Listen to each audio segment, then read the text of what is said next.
এ যেন যেমন কর্ম তেমন ফল, ঘুরিয়ে বলা যায় প্রকৃতির প্রতিশোধ। ক্যালেন্ডারে মার্চ এপ্রিল আসতে না আসতেই গরমে না বিশ্বাস ওঠার জোগাড়। ডয়েচে ভেলে বাংলা তাদের 23শে মার্চ 2024 এক প্রতিবেদনে জানাচ্ছে যে প্রচন্ড গরমে অতিষ্ঠ হয়ে উঠেছে ব্রাজিলের মানুষ। গত 17 মার্চ রিও ডি জেনিরোতে অনুভূত তাপমাত্রা বা feels like temperature 62 degree Celsius ছুঁয়ে ফেলেছিল, যা একটি রেকর্ড। যদিও ওই দিন রিওর প্রকৃত তাপমাত্রা ছিল 42 ডিগ্রি সেলসিয়াস।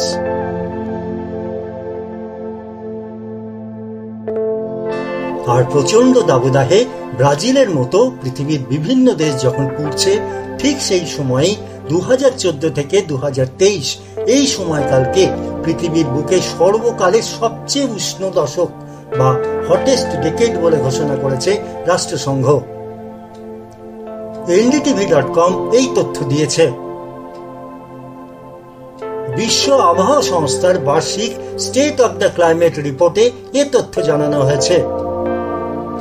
আর এই প্রতিবেদন নিয়ে বক্তব্য রাখতে গিয়ে রাষ্ট্রসংঘের মহাসচিব অ্যান্টোনিও গুতেরেস পরিষ্কার জানিয়ে দিয়েছেন, প্ল্যানেট অন দ্য ব্লিঙ্ক, অর্থাৎ গোটা পৃথিবীর জন্য লাল সতর্কতা। খাদের কিনারে দাঁড়িয়ে আছে বিশ্ব। মানুষের প্রকৃতির ভারসাম্যকে পরোয়া না করার মনোভাবের জেরে পৃথিবী যে এক ভয়ঙ্কর বিপদের মুখোমুখি তা অনেকদিন আগে থেকেই জানিয়েছেন বিজ্ঞানীরা।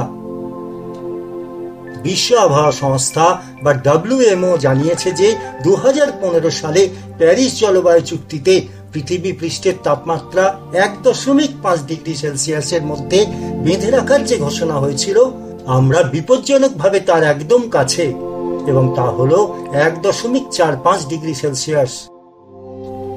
WMO প্রধান আন্দ্রেয়া সেলেস্তেসাউলো জানিয়েছেন যে সমুদ্রের অভূতপূর্ব উষ্ণতা বেড়ে যাওয়া, হিমবাহের গলে যাওয়া এবং আন্টার্কটিক সমুদ্রের বরফ কমে যাওয়া বিশেষ উদ্বেগের কারণ। WMOর অনুসন্ধানে জানানো হয়েছে যে 2023 সালে সামুদ্রিক তাপপ্রবাহ বিশ্ব মহাসাগরের প্রায় 1/3 গ্রাস করেছিল। ঘন ঘন এবং তীব্র সামুদ্রিক তাপপ্রবাহের ফলে সামুদ্রিক বাস্তুতন্ত্র এবং প্রবাল প্রাচীরের জন্য গভীর বিপদ ডেকে এনেছে।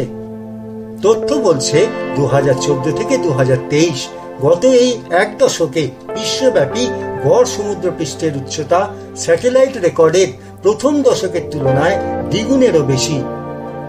নানা প্রভাবে বাড়ছে আবহাওয়ার চরম ঘটনা, বন্যা এবং খরা, যা জীববৈচিত্র্যের ক্ষতি এবং খাদ্য নিরাপত্তাহীনতাকে বাড়িয়ে দিচ্ছে।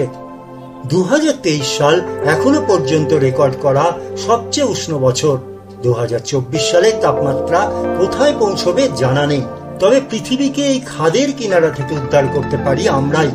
আগামী দিনগুলোতে বিশ্বের প্রতিটি মানুষ যদি পরিবেশের কথা, জীববৈচিত্র্যের কথা ভাবি, তাহলেই পৃথিবীকে বাঁচানো সম্ভব।